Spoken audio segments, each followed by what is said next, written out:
The airport was always busy, filled with people rushing to catch flights or greeting loved ones. But among the crowd, there was one man who stood out. He was old, maybe in his 70s, with white hair and tired eyes. He wore a simple brown coat and carried a small, worn-out suitcase. For 3 days, he had been walking around the airport, sitting on different benches, and watching people come and go. At first, no one noticed him. Airports had many travelers, and some had long layovers. But as time passed, employees began to whisper about the old man. He didn't seem to have a flight. He never left the airport. He bought very little food, just enough to survive. And at night, he would sleep sitting up in a chair, using his coat as a blanket. A janitor named Maria was the first to approach him. She had seen him every day while cleaning the floors. Feeling sorry for him, she walked over with a cup of warm tea. "Sir, are you okay?" she asked kindly, handing him the drink. The old man looked up, surprised. He smiled faintly and took the cup with shaking hands. "Thank you, miss," he said softly. He sipped the tea and sighed. Maria wanted to ask more questions, but he didn't seem to want to talk. She hesitated, then decided to let him be. Still, something about him felt strange. Meanwhile, the airport security team had also noticed the man. Inside the security office, a guard named David was watching him through the cameras. He frowned, scratching his head. "This guy has been here for 3 days," David said, pointing at the screen. "He's not getting on a flight, and he's not leaving either. What's he doing?" Another guard, Lisa, nodded. "We should check on him. Make sure he's okay." David agreed. A few minutes later, he and Lisa approached the old man, who was now sitting near an arrival gate, staring at the doors as if waiting for someone. "Excuse me, sir," David said in a polite but firm voice. "Can we see your boarding pass?" The old man slowly reached into his coat pocket and pulled out a crumpled piece of paper. It was a plane ticket, but it was dated 3 days ago. David and Lisa exchanged glances. "Sir, your flight was 3 days ago," Lisa said gently. "Did you miss it?" The old man looked down at the ticket and sighed. "I wasn't here to fly," he murmured. "I was waiting for someone." Lisa softened her voice. "Who were you waiting for?" The old man's hands trembled slightly as he gripped the ticket. He hesitated, as if choosing his words carefully. "My son," he finally said. "He was supposed to meet me here." David's expression changed. Something wasn't right. "And has he come?" The old man shook his head. "No," he whispered, "but maybe tomorrow." Lisa felt a knot in her stomach. A man waiting for his son for 3 days without any contact. Something was very wrong. David straightened up. "Sir, do you have a phone? Have you tried calling him?" The old man nodded weakly. "No answer," he admitted, but he promised he would come. Lisa and David exchanged another look. This was no ordinary case of a lost traveler. Something was off, very off. Lisa took a deep breath. "Sir, we need to look into this. Please stay here. We'll be right back." As the 2 security officers walked away, David muttered, "We need to find out what's going on. Fast." David and Lisa walked quickly back to the security office. They needed to figure out what was going on with the old man. A person couldn't just stay at the airport for 3 days without a reason. Something wasn't right.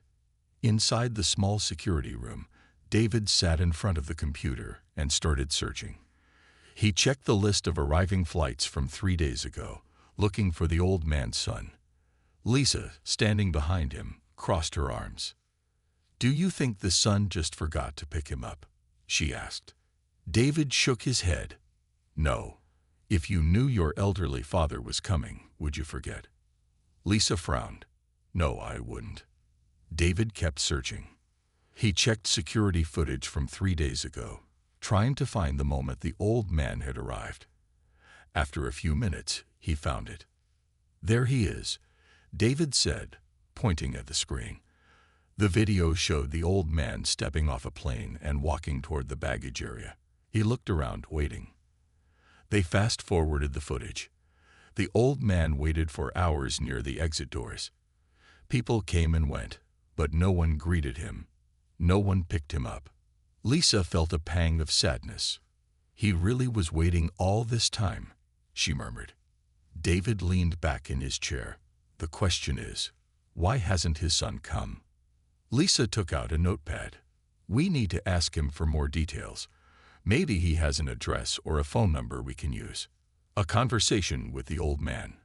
A few minutes later, they returned to the old man, who was still sitting near the arrival gate. His hands were resting on his suitcase, and his eyes were fixed on the doors. He looked tired. Lisa sat down beside him, speaking gently. Sir, can you tell us your son's name? Maybe we can help you reach him. The old man hesitated. He looked at her, then at David and sighed. His name is Michael. David took out his phone. Do you have his last name? Michael Carter, the old man said. Lisa wrote it down. And do you have his phone number? The old man nodded and slowly took out a small notebook from his pocket. He flipped through the pages and pointed at a number. Lisa copied it quickly. Thank you, she said. We'll try to call him now. David dialed the number and put the phone to his ear. The line rang once, twice, 3 times.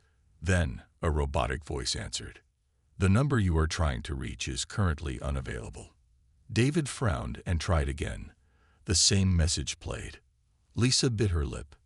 Maybe he turned off his phone. The old man's face fell.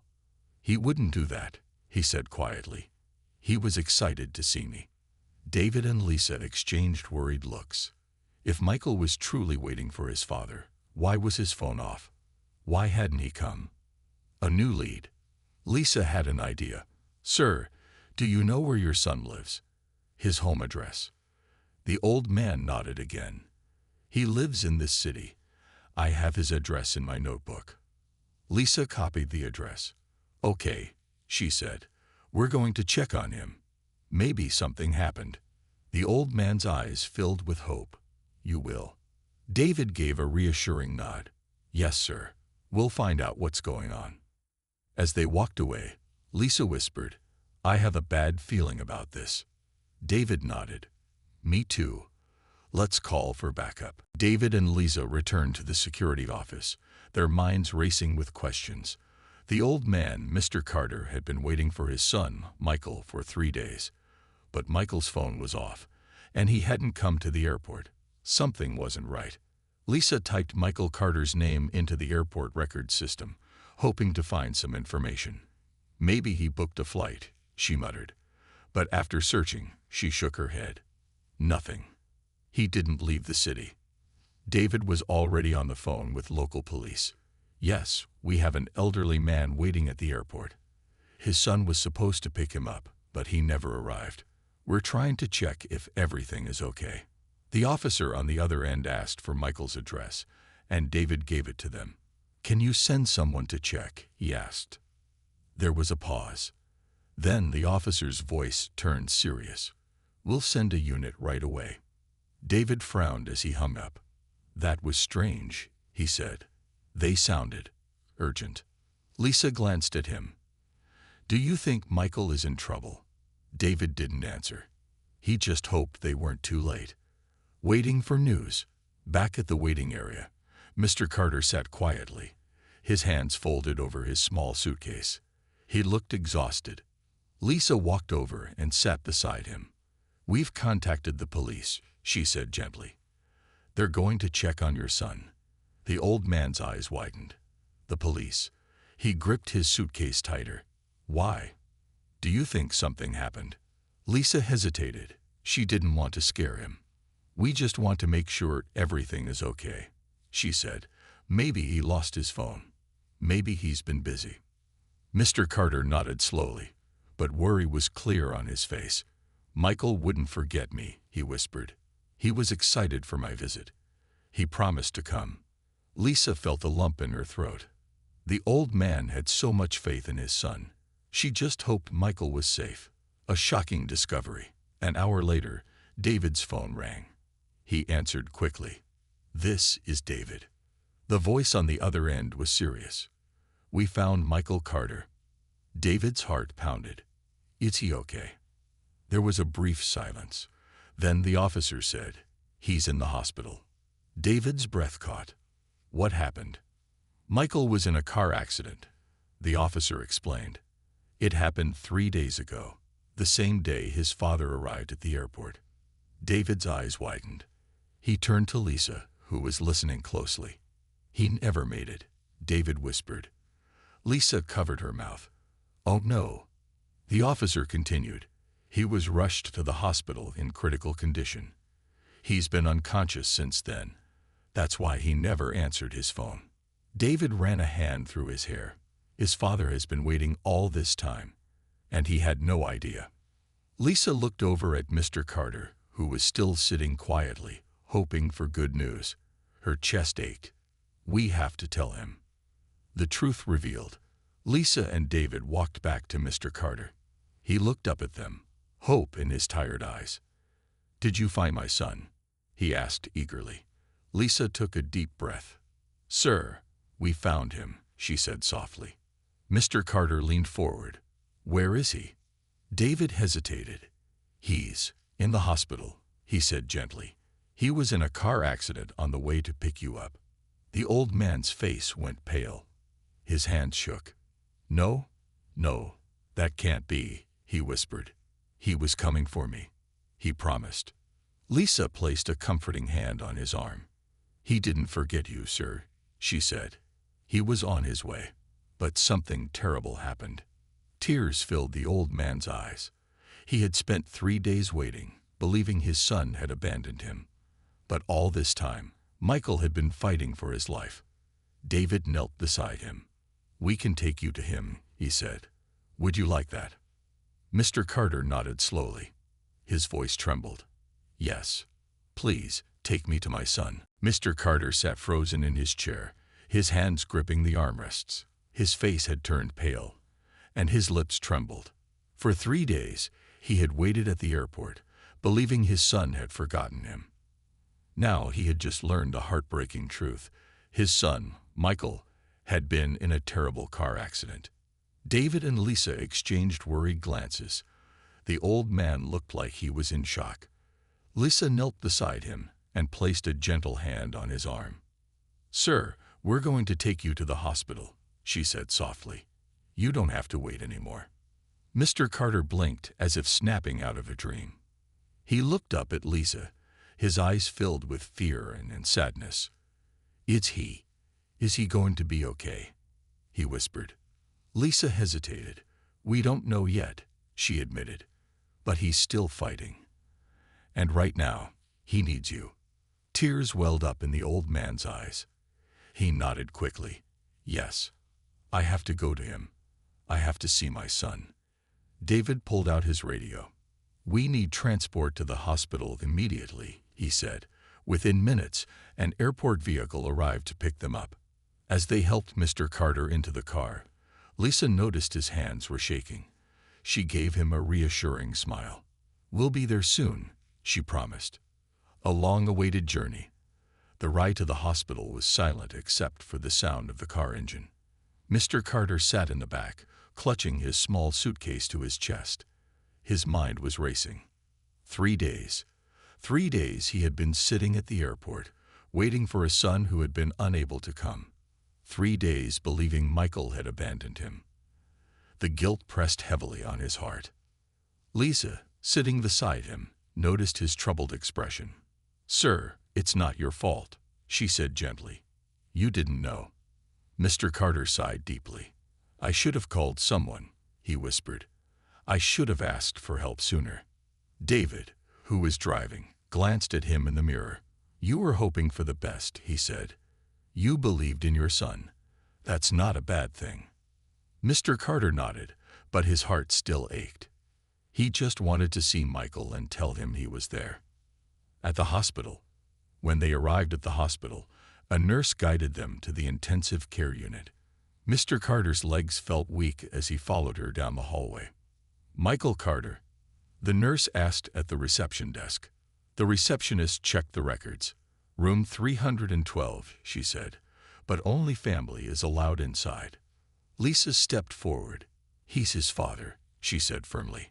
"He's been waiting 3 days to see him." The receptionist glanced at Mr. Carter, then nodded. "Go ahead." David patted Mr. Carter's shoulder. "Go to him, sir," he said. "We'll be right here." The old man swallowed hard and stepped inside the room. A father's tears. Michael lay on the hospital bed, his face pale and covered in bruises. Wires and tubes surrounded him, and the sound of the heart monitor beeped softly in the background. Mr. Carter's breath caught in his throat. His son looked so fragile. Slowly, he walked to the bedside and reached for Michael's hand. "Son," he whispered, his voice breaking. "I'm here." His fingers gently squeezed Michael's hand. For a long moment, nothing happened. Then, faintly, Michael's fingers twitched. Mr. Carter gasped. "Michael?" The young man didn't open his eyes, but his hand moved again, ever so slightly. Tears streamed down Mr. Carter's face. His son was still fighting.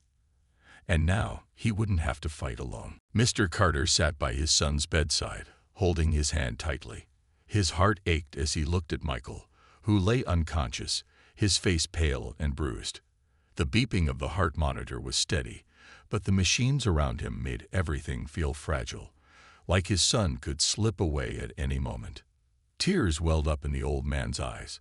He had spent 3 days waiting at the airport, believing Michael had forgotten him. But now he knew the truth.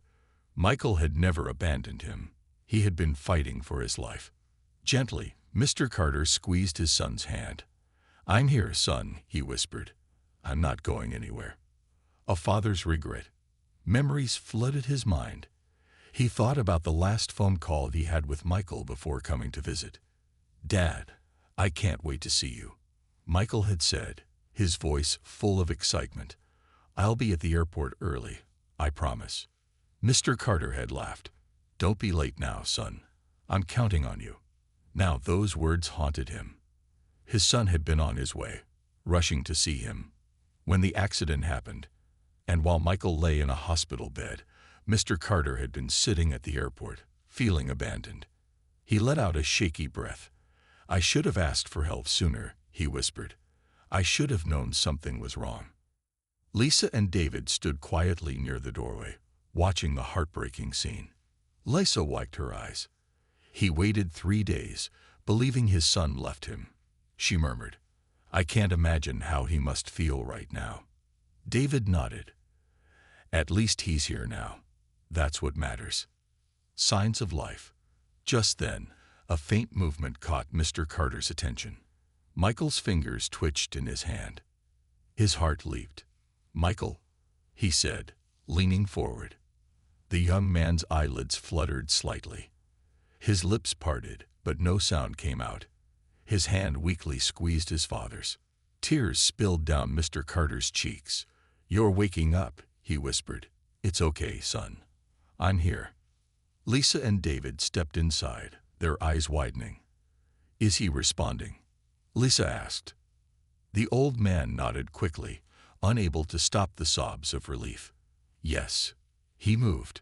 A nurse hurried in as well, checking Michael's vitals. She smiled warmly.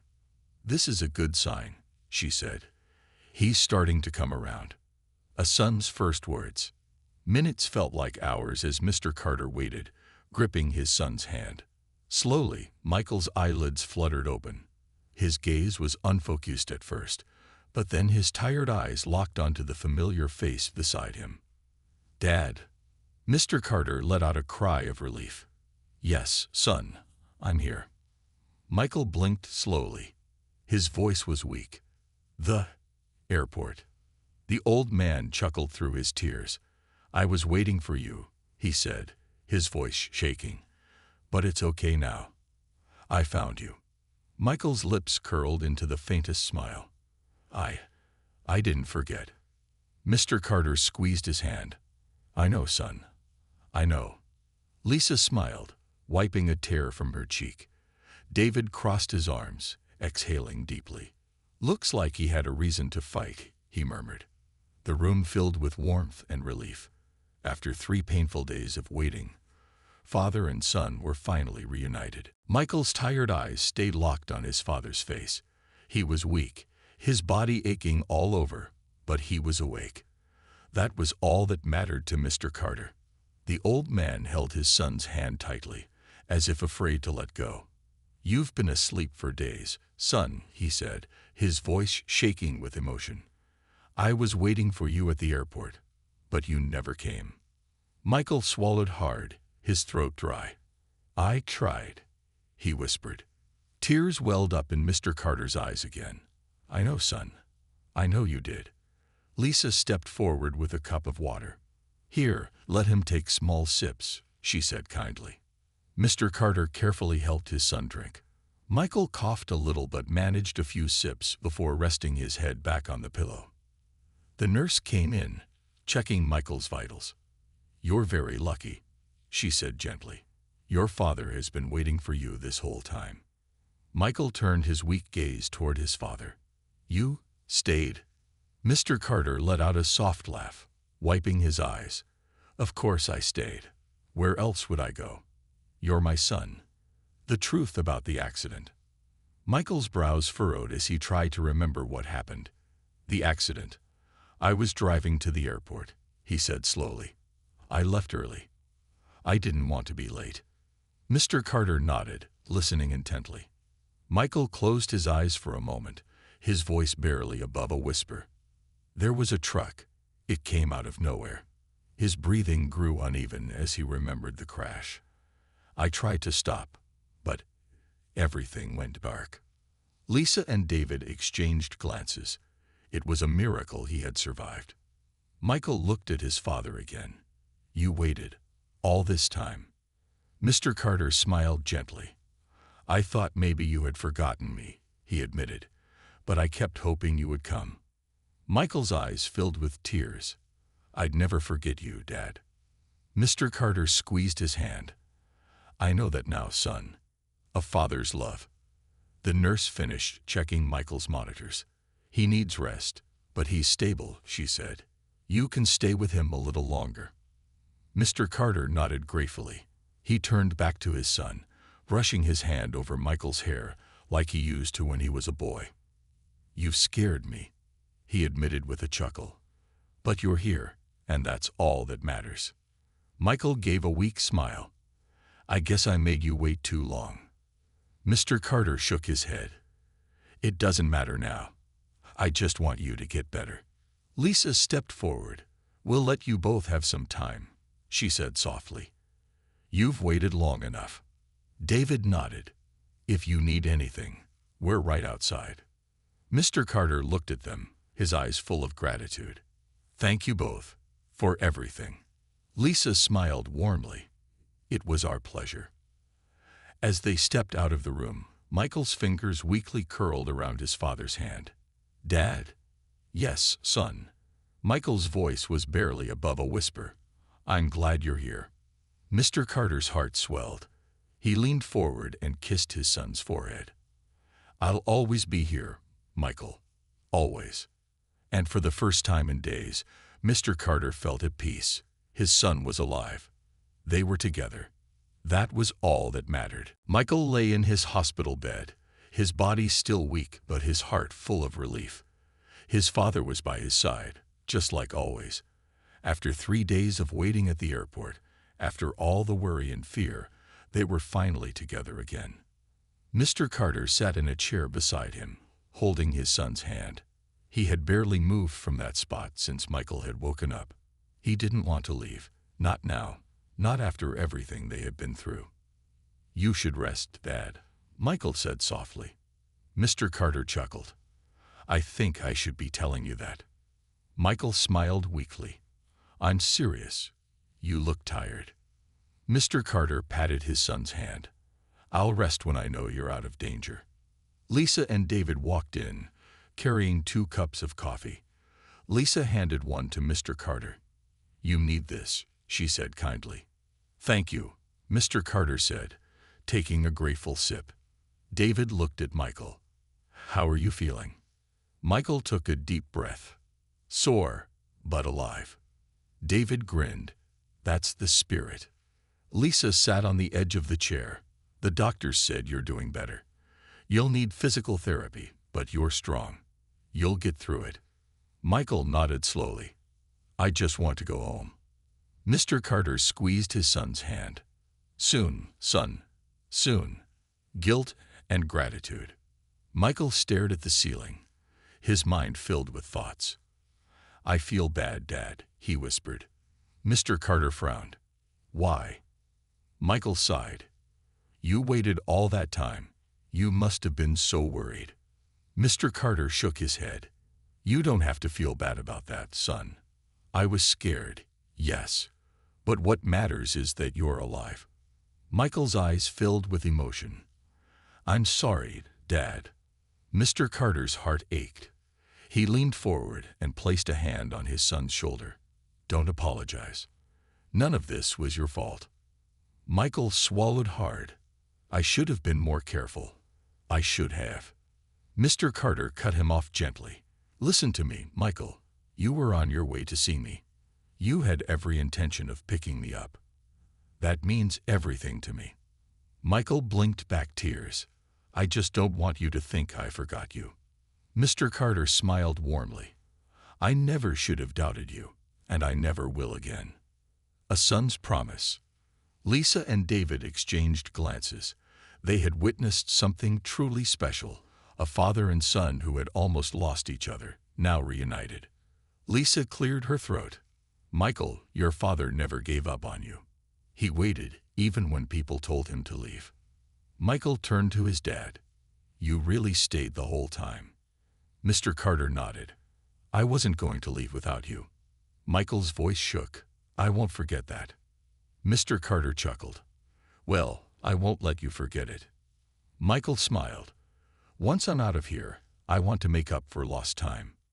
Mr. Carter patted his hand. You just focus on getting better. That's all I need. Looking toward the future, the doctor came in, checking Michael's chart. You're improving well. If everything goes smoothly, you could be discharged in a few days.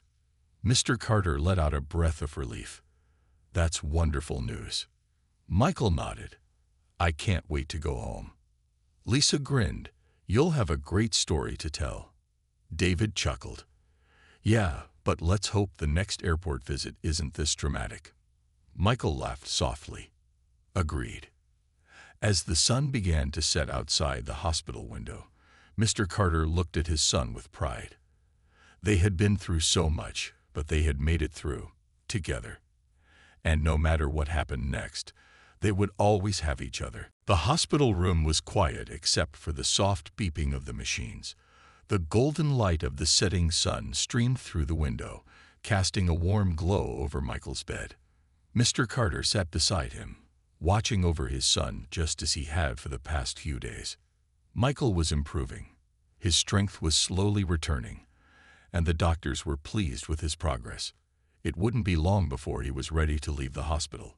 Lisa and David stepped inside, smiling. Guess what? Lisa said. The doctor just gave the final approval. You're being discharged tomorrow morning. Michael's face lit up. Really? David nodded. You're officially getting out of here. Mr. Carter sighed in relief. That's the best news I've heard in days. Michael chuckled. Me too. Going home. The next morning, Michael was helped into a wheelchair by a nurse. His body was still weak, but he was excited to finally leave the hospital. Mr. Carter packed up the few belongings they had, making sure nothing was left behind. Lisa and David were waiting by the exit. Ready to go? Lisa asked. Michael smiled. More than ready. A hospital worker helped him into a taxi while Mr. Carter got in beside him. As the car pulled away, Michael watched the city pass by through the window. Everything felt different now. He had come so close to losing everything, but now he had a second chance. When they arrived at Michael's apartment, Mr. Carter helped him inside. Michael lowered himself onto the couch with a deep sigh. Feels good to be home. Mr. Carter sat beside him. And I'm staying with you until you're strong enough. Michael laughed softly. You don't have to, Dad. Mr. Carter crossed his arms. Oh, yes, I do. Someone has to make sure you eat properly and don't try to run before you can walk. Michael shook his head but smiled. All right, all right. You win. A father's dedication. Over the next few days, Mr. Carter stayed by his son's side, cooking meals, helping him move around, and making sure he rested. Michael was grateful. I haven't had home-cooked meals in a long time, he admitted as he ate the soup his father had made. Mr. Carter chuckled. You've been living off takeout, haven't you? Michael grinned.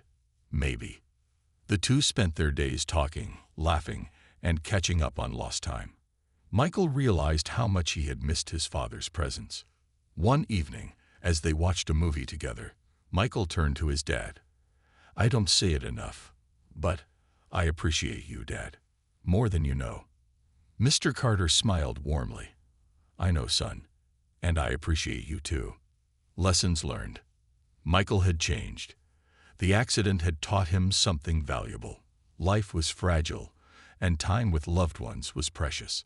A week after being discharged, he looked at his father seriously. I don't want to waste time anymore. Let's do more things together. Maybe take that fishing trip we always talked about. Mr. Carter's face lit up. I'd love that. Michael nodded. And from now on, I'll always make time for you. No more long gaps between visits. Mr. Carter reached over and squeezed his son's shoulder. That's all I ever wanted, son. The bond that remained.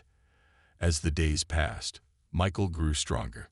Soon, he was able to walk on his own without help. His father smiled proudly every time he saw his son take another step forward. One evening, as they sat on the balcony watching the sunset, Michael turned to his father. You really waited 3 days at the airport for me. Mr. Carter chuckled. Yes, and I'd do it again if I had to. Michael shook his head in amazement. You're one stubborn man. Mr. Carter smiled. That's because I love you. Michael's eyes softened. I love you too, Dad. As the sky turned a deep orange, father and son sat in peaceful silence, knowing that no matter what happened, they would always be there for each other.